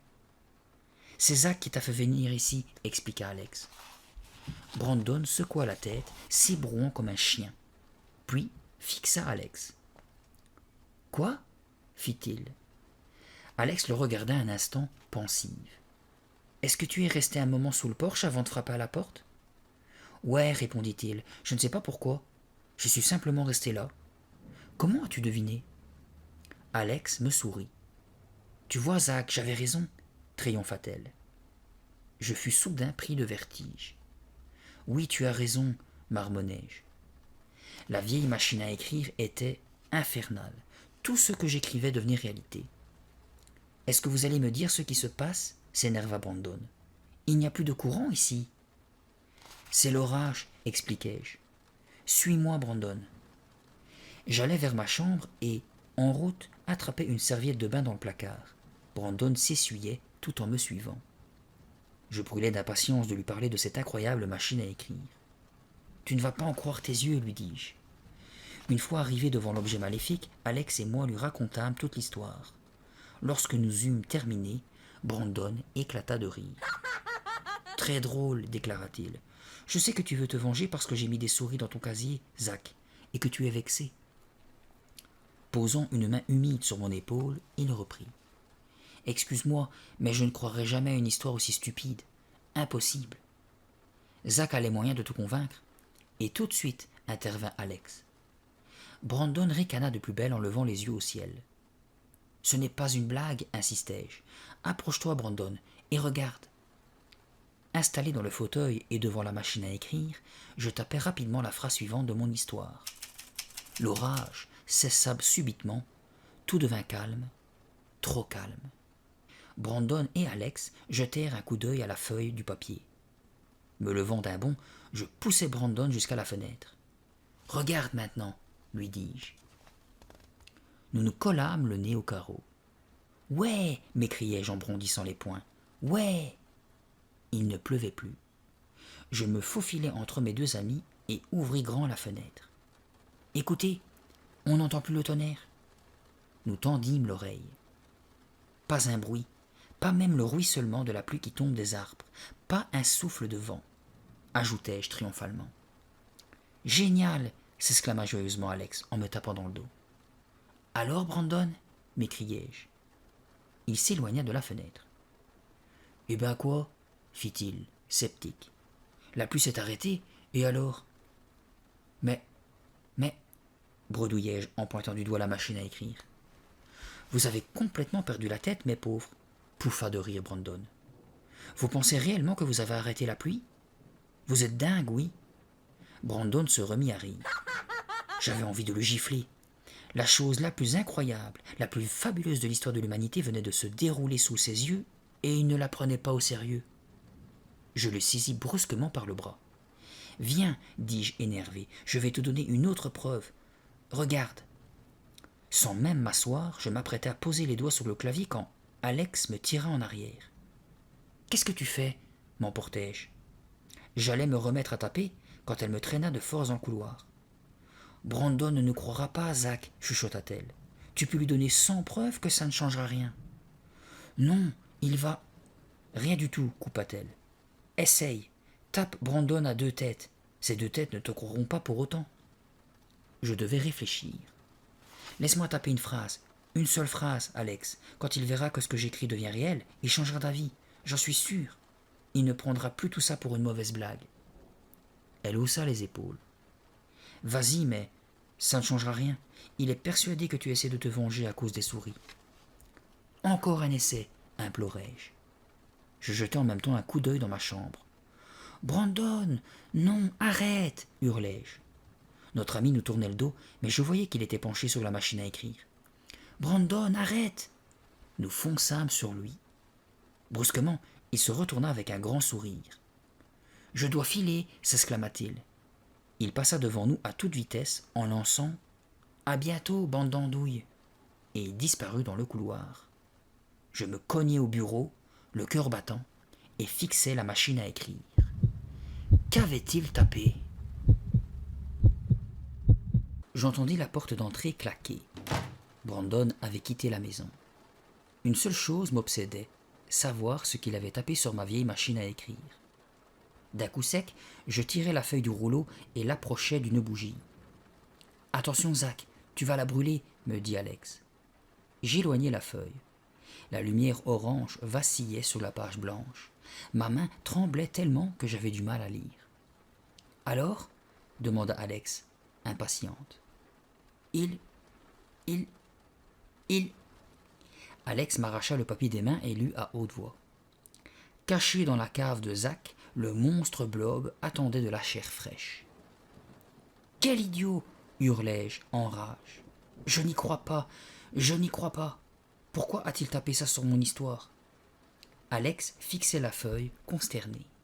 « Brandon se croit drôle, dit-elle. » Je repris la feuille. « Il a saboté mon histoire. Je dois tout recommencer maintenant. »« Oublie ton histoire, Zach, m'interrompit-elle. Pense plutôt au monstre. »« Hein ?» Un frisson me glaça la nuque. Je lâchai la feuille. « Tout ce qu'on écrit sur cette machine se réalise, me rappela-t-elle. » J'étais tellement en colère contre Brandon qui avait gâché ma feuille que j'avais totalement oublié les pouvoirs mystérieux de la machine. « Tu crois que... » commençai-je. Ma bouche devint soudain très sèche. « Un blob nous attend dans la cave, murmura Alex. « Oui, il attend de la chair fraîche. »« De la chair fraîche ?» Ma gorge se noua. Alex et moi étions terrorisés, pétrifiés d'horreur. Paralysés par la peur, nous nous fixions, incapables de parler. « Mais le monstre blob n'existe pas, articulai-je finalement. Je l'ai inventé. Comment un blob pourrait-il se cacher dans la cave ?» Les yeux d'Alex brillaient. « Tu as raison, ça n'existe pas. Donc, aucun souci à se faire. » Elle afficha un grand sourire, aussitôt suivi d'une grimace d'horreur. On venait d'entendre un bruit sourd en provenance de la cave. « Qu'est-ce que c'est ?» m'étranglai-je. Nous regardâmes vers la porte. Le bruit retentit de nouveau. On aurait dit des pas. « Est-ce que ça vient de là ? De là ?» La peur me faisait bégayer.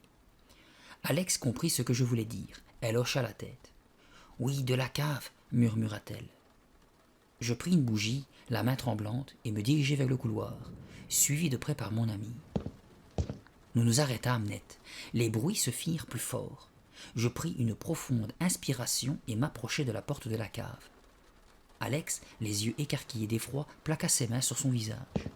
« Quelqu'un monte l'escalier !» hurlai-je. « Cours, Alex, va-t'en !» Il était trop tard. La porte grinça en s'entrouvant. Une lumière blanche m'aveugla. La main en visière pour me protéger de l'éblouissement, j'aperçus une grande silhouette sombre qui franchissait la porte. « Papa ?» hoquetai-je. Il braqua sa torche électrique par terre. « Papa, mais qu'est-ce que tu fais ?» demandai-je d'une voix paniquée. « Vous allez bien, les enfants ?» s'assura-t-il en plissant les yeux. « Pourquoi êtes-vous si effrayés ?»« Comment expliquer la situation ? Je ne pouvais quand même pas lui dire que nous pensions qu'un monstre se cachait dans la cave. « J'étais en bas, en train d'examiner le disjoncteur, » expliqua mon père. « Ça m'a pris un temps fou, et je ne comprends toujours pas pourquoi la lumière ne revient pas. » Il se gratta la tête. « On vous a cherché partout, monsieur Beauchamp, » dit Alex. « On n'a pas arrêté de vous appeler. »« Je ne vous ai pas entendu, les enfants, » répondit papa. « Je suis allé prévenir ta mère, Zach, puis je suis descendu à la cave. » Papa secoua la tête, perplexe. Quel orage étrange! Il a disparu aussi soudainement qu'il est arrivé. On dirait que quelqu'un l'a allumé puis éteint, comme une ampoule. Alex et moi nous regardâmes. « Oui, c'est bizarre, » murmura mon ami. Je soupirai profondément. « Papa, » commençai-je. « Oui, Zach, quand tu étais dans la cave, tu n'as pas senti comme une présence ?»« Une présence ?» demanda-t-il, étonné. « Oui, as-tu remarqué quelque chose d'étrange? Ou entendu un bruit inhabituel ? » Non, rien, répondit-il en me dévisageant. Aurais-tu peur de quelque chose, Zach? Je sais que le noir t'effraie. Tu veux que je reste près de toi un moment? Non, non, ça va, papa. Vraiment. Je me demandais simplement si. Mon père tourna les talons vers la cuisine. Je vais téléphoner à la compagnie d'électricité, décida-t-il. Ils sont certainement en train de réparer les lignes. Je le suivis des yeux. Le rayon jaune de sa lampe éclairait le chemin devant lui. Ouf! Cette fois, la machine à écrire n'a pas fonctionné, dis-je, joyeux. Pas de pouvoir, pas de monstre blob. On a eu chaud. Descendons vérifier alors, rétorqua Alex. Quoi? Je m'éloignai précipitamment de la porte ouverte de la cave. Tu es devenue folle ou quoi? On doit savoir si ta vieille machine possède des pouvoirs ou pas, déclara-t-elle. On n'a pas le choix, Zach, il faut descendre. Mais, bégayai-je. Passant devant moi, Alex fit un pas dans l'escalier noir comme un tombeau. Puis elle s'arrêta. Zach, tu viens, oui ou non? Je n'avais pas le choix. C'était moi qui tenais la bougie. Alex était mon ami. Je ne pouvais pas la laisser descendre toute seule dans ce piège. Je reculai malgré moi. Mon cœur battait comme un tambour. Ma bouche était sèche. Je tentais de la dissuader. Mon père a dit qu'il n'y avait rien en bas. On peut le croire. Inutile de vérifier, Alex. Tu es vraiment encore plus trouillard que je le pensais, dit-elle en descendant une marche. Tu m'abandonnes? C'est ça? Les jambes molles comme du caoutchouc, je m'obligeais à faire un pas. Bon, d'accord, j'arrive. Attends-moi, répondis-je à contre-cœur. Je posai le pied sur la première marche et m'arrêtai. Promets-moi qu'on n'y restera qu'une seconde, Alex. Juste le temps de voir si le monstre est caché dans la cave. Caché dans la cave. Le monstre blob attendait de la chair fraîche, dis-je, pour moi-même. Je trébuchai sur la marche suivante et me rattrapai de justesse à la rampe. La bougie avait considérablement diminué, mais elle ne s'était pas encore éteinte. La cave s'ouvrait devant nous, pareille à un gouffre profond et noir. Elle me donnait l'impression d'un tunnel dont je ne pourrais jamais m'échapper. Arrivés en bas de l'escalier, nous tendîmes l'oreille. Il y régnait un silence absolu. J'élevai la bougie dont la flamme vacillait. De hautes piles de cartons apparurent à la lueur orangée. Derrière, j'aperçus les 2 armoires où mes parents rangent les vêtements d'hiver. Le monstre a pu se cacher derrière les cartons, murmura Alex. Ou dans ces armoires? J'avais les mains moites, je commençais même à frissonner. Alex, fiche-moi la paix, bredouillai-je, la peur au ventre. Il n'y a pas de monstre. À tâtons, nous avançâmes lentement pour vérifier. Le blob ne se cachait pas derrière les cartons. On peut partir maintenant? Suppliai-je. Alex s'énerva. Tu ne veux pas connaître la vérité? Tu ne veux pas savoir si ta machine a de réels pouvoirs? Non, pas vraiment. Ça suffit maintenant. Elle m'arracha la bougie de la main et partit inspecter une autre pile de vieux cartons. Hé, rends-moi ça! Oh, ça va, dit-elle sèchement. Reste à côté de moi et tout ira bien. Tu veux dire tout ira mal? Me rebellai-je, paniqué. Je veux remonter. Mais Alex se déplaçait rapidement entre les cartons. Je m'empressai de me coller à elle. Quelle horreur, cette cave. Même en plein jour et avec de la lumière, j'ai peur d'y descendre. Alex, chuchotai-je, est-ce qu'on peut... Je m'immobilisai subitement et bloquai ma respiration. J'avais entendu un bruit, un claquement régulier venant du mur. Mais Alex s'éloignait déjà vers la buanderie. Alex! Je traversai la pièce en trombe, si vite que je me cognai à elle. Ah! Et fais attention, gronda-t-elle. Alex, hurlai-je, écoute, tu n'entends rien? Quoi? Un doigt sur la bouche, je lui fis signe de se taire. Le bruit régulier venait du mur du fond. Tu l'entends? Chuchotai-je dégoulinant de sueur. Alex hocha la tête, les mains serrées sur la bougie. Que va-t-on faire? Continuai-je. Il attend de la chair fraîche, murmura Alex, moqueuse. Merci, je le sais, grognai-je. Pas besoin de me le rappeler. Je la tirai par le bras. Viens, il faut en parler à papa. J'essayai d'apercevoir l'escalier à travers l'obscurité. Les marches semblaient à des dizaines de mètres de nous. On n'y arrivera jamais, sanglotai-je. On va devoir passer en courant devant le monstre pour atteindre l'escalier. On a deux solutions, Zach, dit Alex, irrité. Ou on reste ici, ou on part. Choisis. On s'en va. Si on courait très vite, on réussirait peut-être à échapper au blob. Il était peut-être trop gros pour nous rattraper. Allez, me pressa-t-elle, j'y vais la première puisque j'ai la bougie. Non, Alex, je voudrais courir à côté de toi, demandai-je faiblement. D'accord, à 3, on file. 3 secondes plus tard, on détalait comme des lapins vers l'escalier. Nos chaussures résonnaient sur le sol en ciment. Alex courait plus vite que moi en protégeant la bougie d'une main. Mes jambes me semblaient si lourdes. « Ouais !» criai-je tout à coup. Comme par magie, la lumière était revenue. Cela nous surprit tellement qu'on s'arrêta dans notre course, ébloui. Après un demi-tour, nous fîmes face au mur du fond, là où on entendait le monstre. C'était une main rose tapait contre le vasistas ouvert. « La main du blob !» pensai-je, horrifié. « C'est un gant en caoutchouc !» s'exclama Alex. « Les gants de jardin de papa !» m'étranglai-je. D'habitude, il laisse sa paire de gants sur le rebord de la fenêtre. Suspendu à un clou, battu par un courant d'air, l'un d'eux claquait contre la vitre. Alex éclata de rire la première. Je l'imitais, mais c'était un rire nerveux. J'avais eu tellement peur. Comme j'étais soulagé de savoir qu'il n'y avait pas de monstre caché dans la cave, enfin je respirais. Nous remontâmes joyeusement l'escalier. Alex gagna l'entrée pour rentrer chez elle. « Merci pour cette excellente soirée, plaisanta-t-elle. C'était mieux qu'un film. À demain, Zach. » Elle franchit la porte, puis ajouta avant de partir. « On a été un peu dingue ce soir. Enfin, à propos de cette vieille machine à écrire. » « Oui, on a un peu déliré. Elle n'a aucun pouvoir, admis-je. Elle n'a pas fait apparaître le blob, et la lumière est revenue sans qu'on intervienne. »« Ce sont juste de drôles de coïncidences, conclut-elle, ravie. Elle claqua la porte sur elle. « Tu es occupé, Zach ?» demanda maman. « Pas vraiment. Nous étions samedi après-midi, et je traînais, malgré mes devoirs à faire. Étendu sur le canapé à regarder le plafond, je cherchais des excuses pour ne pas travailler. « Peux-tu aller en vitesse me faire une course ?» continua ma mère. « Les Ederbis viennent dîner ce soir. Et il me manque un tas de choses. » Maman me tendit un morceau de papier. « Voici la liste. »« Pas de problème, » dis-je en me levant du canapé. Je pensais y ajouter 1 ou 2 bricoles. Des bonbons ou du pop-corn peut-être.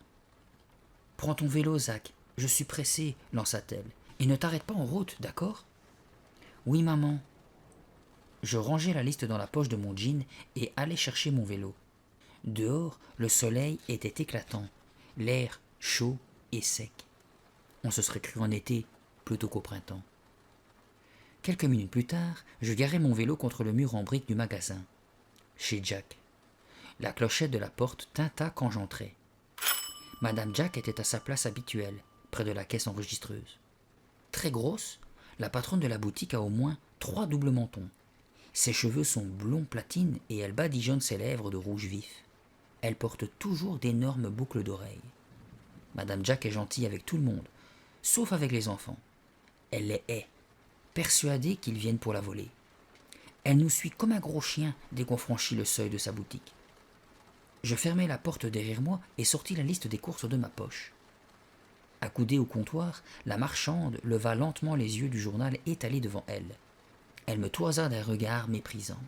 « Je peux t'aider » marmonna-t-elle. J'agitai la liste. « Je dois juste prendre 2 ou 3 choses pour ma mère » répondis-je. Elle m'arracha le bout de papier des mains pour le lire, puis me le rendit. « Le thon est au fond » grogna-t-elle. « Vas-y tout seul. »« Merci, madame. » Pour une fois qu'elle ne me collait pas. Je pris 2 boîtes de thon, les posai dans un panier et passai devant le rayon boucherie. Les tranches de viande rouge s'étalaient sur le comptoir, derrière une longue vitre, et un énorme quartier de bœuf pendait au plafond. J'allais m'éloigner de ce triste spectacle quand la carcasse de la vache, pourtant bien morte, remua. « Burk !» Le quartier de viande rouge se balançait de droite à gauche. Surpris, je m'arrêtai et le fixai. Il vacilla plus fort encore. Puis j'entendis une voix rauque qui souffla. Chair fraîche, chair fraîche.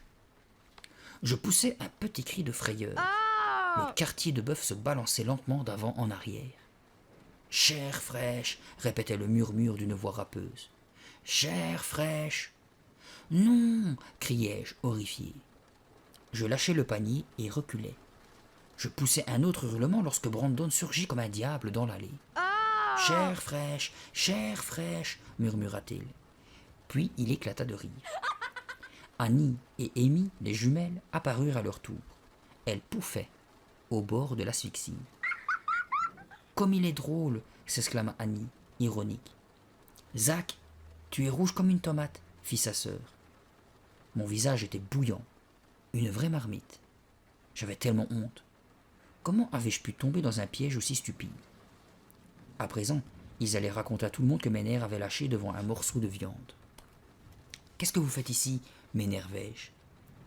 On a vu ton vélo dehors, répondit Brandon. Alors on t'a suivi dans le magasin. Tu ne nous as pas vus? On était juste derrière toi. J'en ai marre, hurlai-je sans pouvoir retenir ma colère. Que se passe-t-il? Lança Madame Jack. On peut savoir ce que vous fabriquez, sale gosse? Rien, criai-je, j'ai trouvé le ton. Me tournant ensuite vers Brandon et les jumelles, j'ajoutai. Et vous, fichez-moi la paix. Brandon tendit alors les bras devant lui.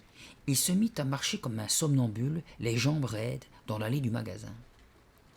Tu me contrôles, Zach, déclara-t-il d'une voix de robot. Je suis en ton pouvoir.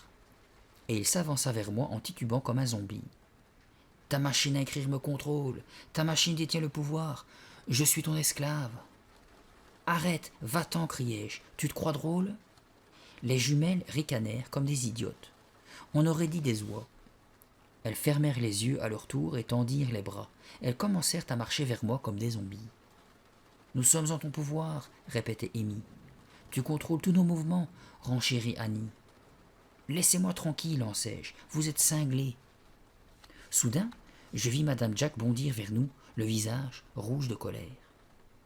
Que faites-vous? Beugla-t-elle. On n'est pas au centre aéré ici, espèce de voyou. Brandon et les jumelles arrêtèrent immédiatement leur numéro de mime.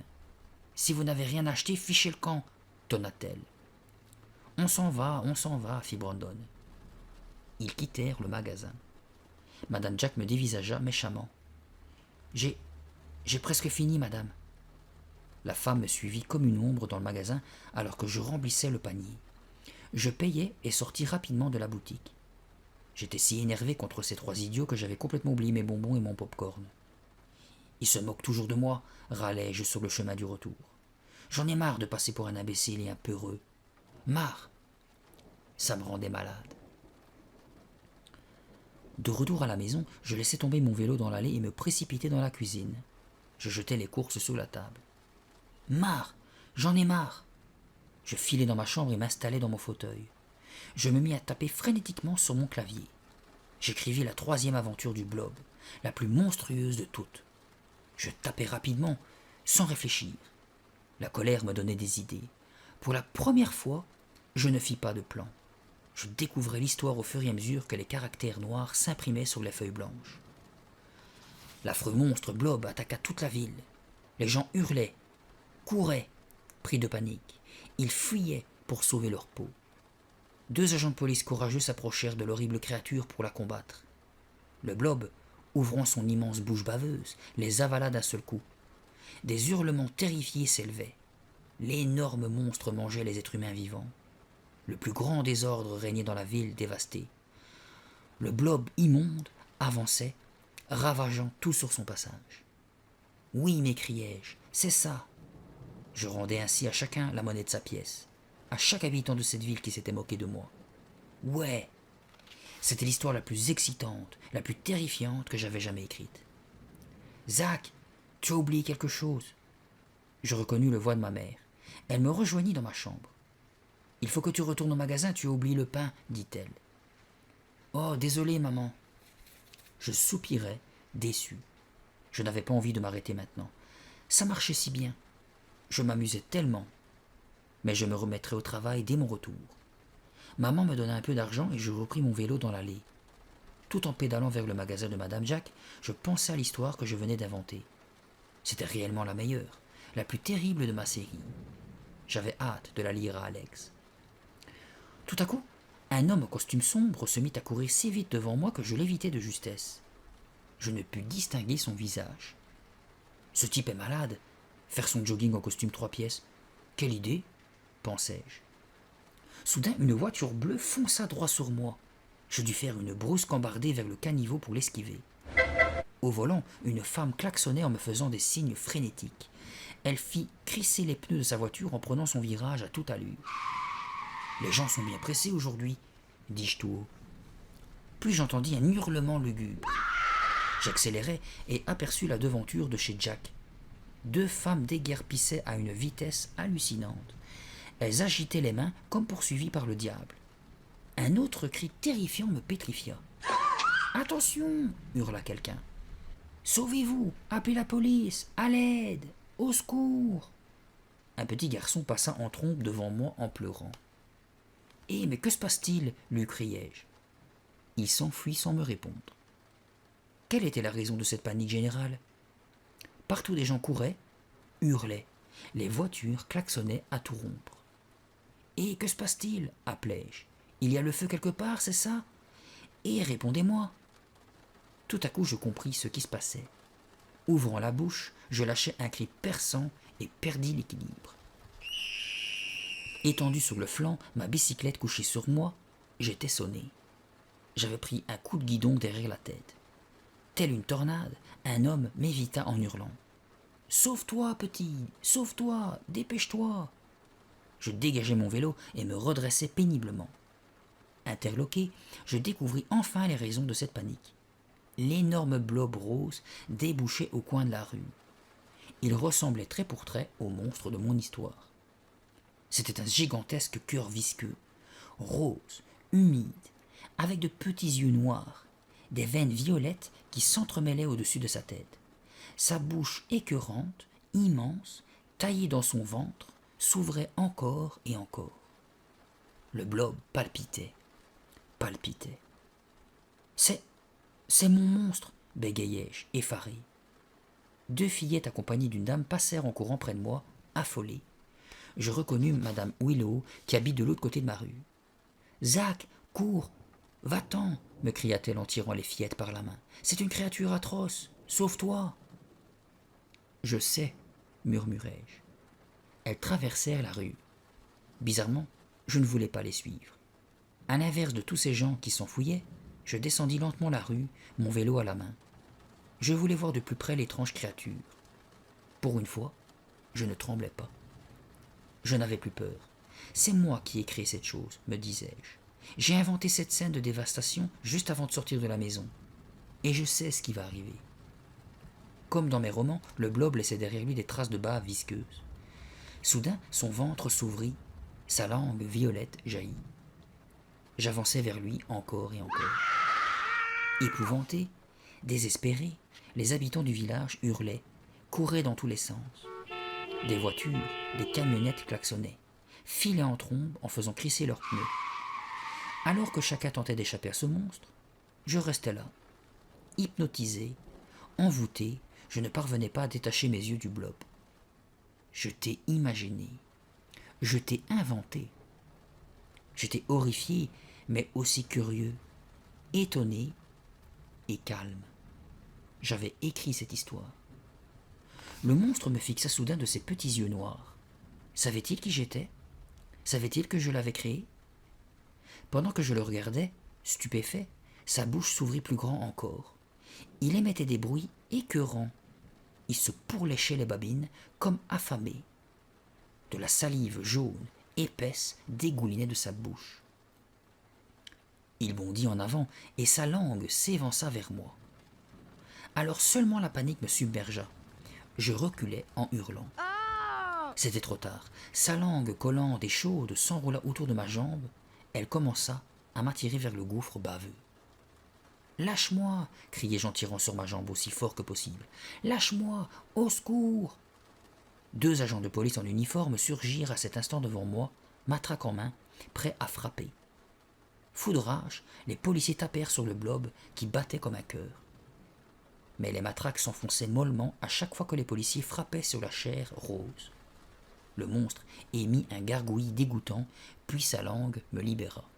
« Cours, petit, va-t'en » m'ordonna un des policiers. Mes jambes tremblaient tellement que je faillis m'écrouler. Je sentais encore cette langue collante, chaude contre moi. Je reculai en titubant. La bouche du blob s'ouvrit de nouveau. Sa langue, grasse, happa les policiers. Les deux hommes se mirent à le frapper frénétiquement, de plus en plus fort. Ils tentaient de repousser, de se dégager de cette langue qui les aspirait. Malheureusement, elle s'entortilla autour d'eux et les emporta dans son immense bouche. Les policiers disparurent dans cet énorme trou noir. Il se referma à tout jamais sur eux en faisant entendre un autre gargouillis immonde. Miam! J'étais horrifié. Non, non, hurlai-je, bouleversé. J'avais envie de donner des coups de poing au blob, de le battre jusqu'à ce qu'il soit écrabouillé. C'est ma faute, c'est moi le coupable. J'avais écrit que 2 policiers se faisaient dévorer par lui. L'histoire horrible que je venais d'inventer se déroulait, là, sous mes yeux. Le blob les avait dévorés parce que j'avais tapé cette scène sur la machine maléfique. Le monstre se lécha le pourtour de son affreuse bouche. Ses yeux minuscules se tournèrent vers moi. Ils me fixèrent comme si j'étais sa prochaine proie. Que se passe-t-il ensuite? Qu'ai-je écrit après cette scène des policiers? Me demandai-je. Tremblant comme une feuille des pieds à la tête, le cœur battait violemment dans ma poitrine. Je tentais désespérément de réfléchir. Vite. Que se passait-il ensuite? Glacé d'effroi, je me souvins. La monstrueuse créature me suivait à la maison. L'immonde blob hoqueta. Il en avait fini avec le plat principal. Il voulait maintenant un dessert. Je devais réfléchir. Il fallait que j'arrête cette ignoble bête sortie de mon imagination. Sinon, c'est moi qui serais son dessert. Le blob commença à glisser et à rebondir sur le trottoir. Je ne pouvais pas rester là une seconde de plus. Je récupérai mon vélo, sautai sur la selle et me mis à pédaler comme un fou. À un moment, je fis une violente embardée.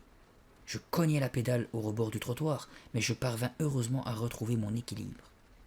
Je repris de la vitesse en grognant et en soufflant.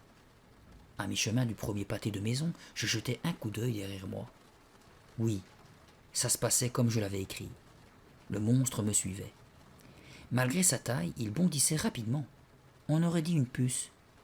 Ses veines gonflées palpitaient au rythme de ses bonds. Derrière lui, une traînée de bave collait au trottoir. Il est si rapide, réalisai-je. Il arrive à me suivre. Que se passe-t-il ensuite? Il vient avec moi vers la maison, mais après... Oh non, m'écriai-je en me rappelant la suite de l'histoire. Je devais tomber de vélo.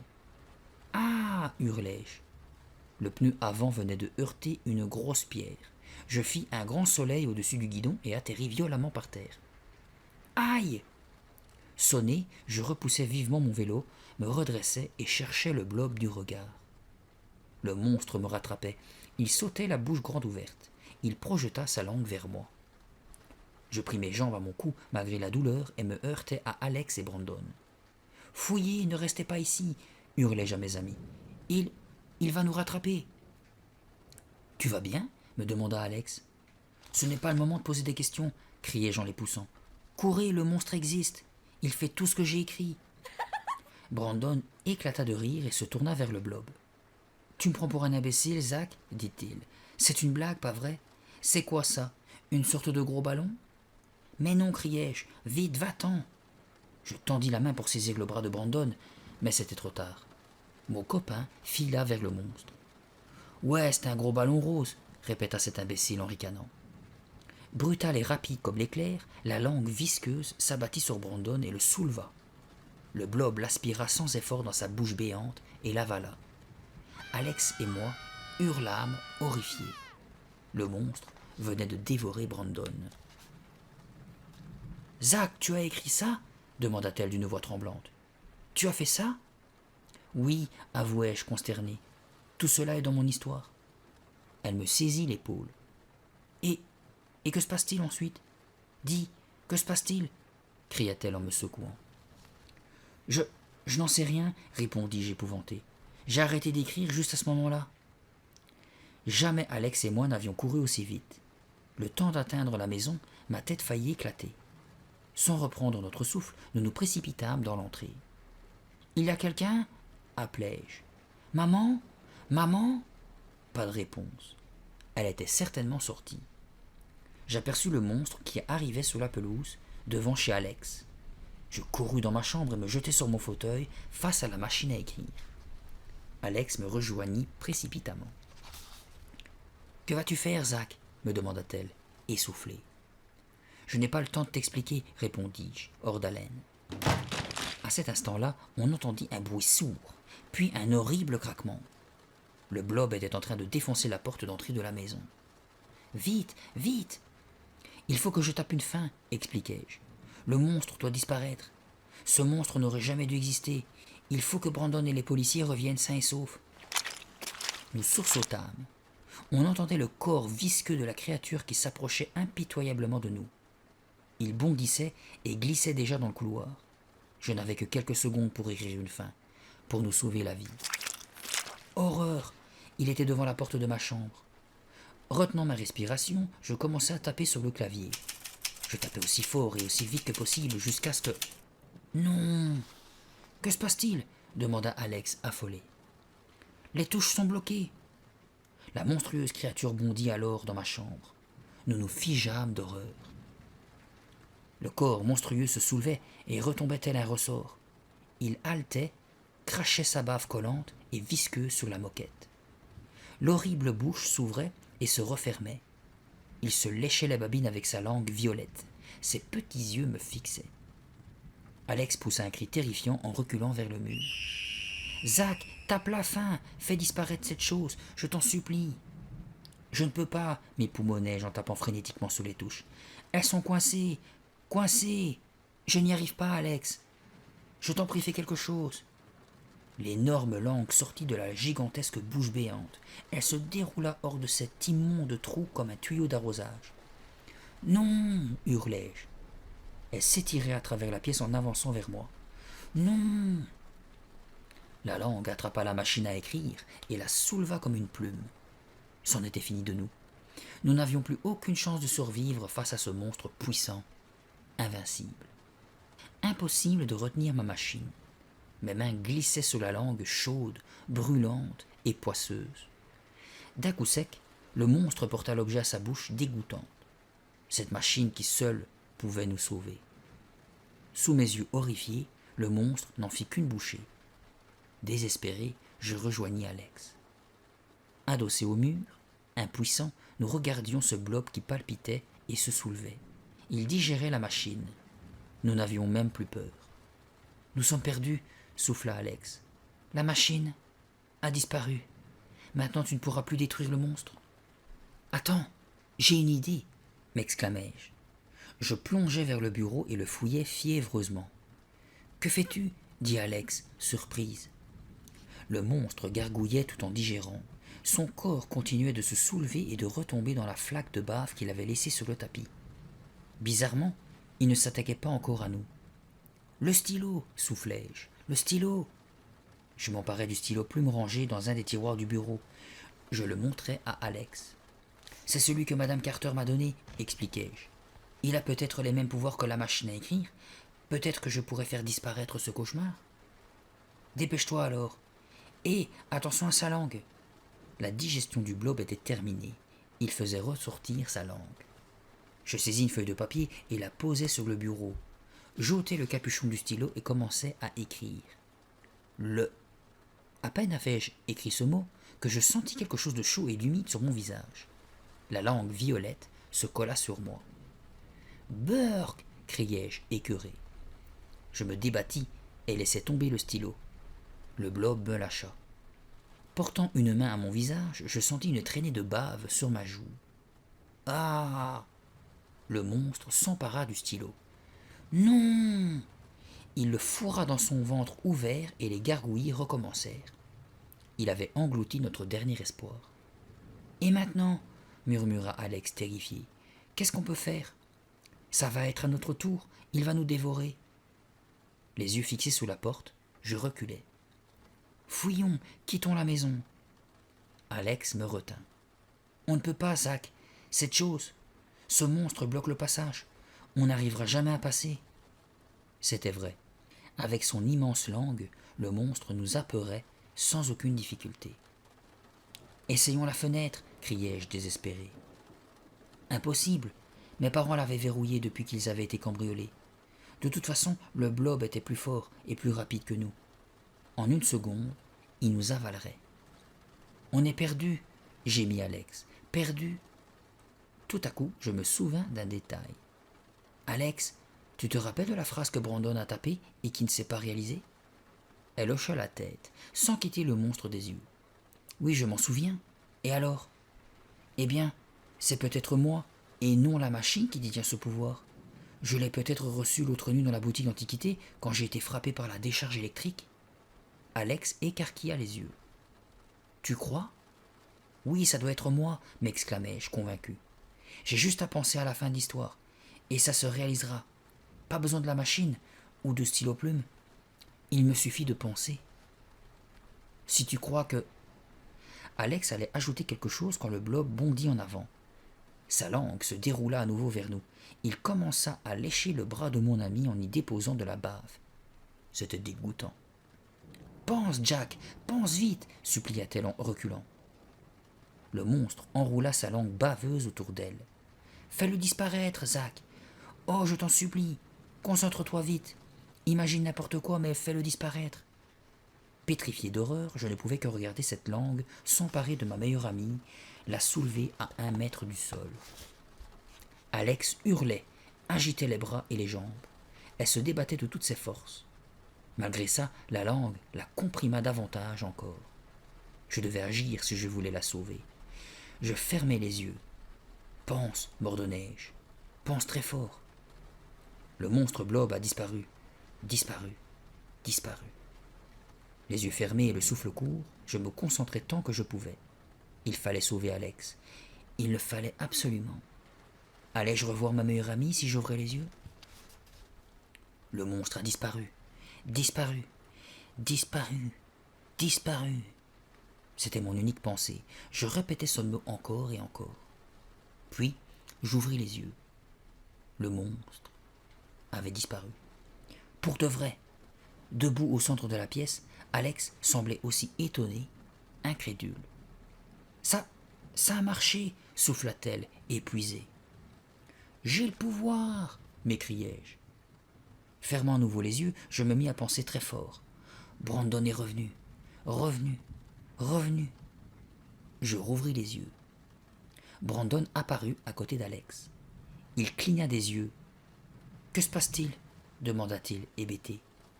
J'ai le pouvoir, m'exclamai-je, heureux. C'est moi qui ai le pouvoir, pas la machine. Mais de quoi parles-tu? Dit Brandon. Quel pouvoir? Je secouai la tête.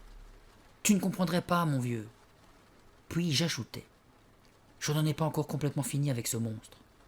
Je fermai de nouveau les yeux et me concentrai. Les 2 policiers sont dans le jardin. Les policiers sont dans le jardin. Dans le jardin. Rouvrant les paupières, j'allai vers le bureau et me penchai pour regarder par la fenêtre. Brandon et Alex me rejoignirent. Comme par magie, les 2 policiers étaient là, sains et saufs, debout sur la pelouse. Devinant ce qui s'était passé, Alex se mit à rire. Brandon l'imita, et moi aussi. Au milieu de ma chambre, vivant tous les 3, on riait de bonheur. Alors, que dis-tu de mon histoire? Le blob rose remit de l'ordre dans les pages qu'il venait de lire à haute voix. Il les posa sur son bureau, puis il se tourna vers son ami. Le blob à peau verte. Tu viens de l'écrire? Demanda le monstre vert. Le blob rose émit des gargouillements satisfaits. Oui, ça t'a plu? Elle n'est pas mal du tout, répondit son ami vert, flatteur. Merci de me l'avoir lue, elle est très amusante et bien écrite. C'est vrai, tu as réellement aimé mon histoire? Je l'ai intitulée La contre-attaque des humains. Oh oui, ces humains sont d'une telle grossièreté, fit la créature verte. Tu sais quel est mon passage préféré? Non. C'est quand le monstre mange Brandon. C'est à mourir de rire. Une petite chose me chiffonne néanmoins. Juste une chose que je n'ai pas aimée.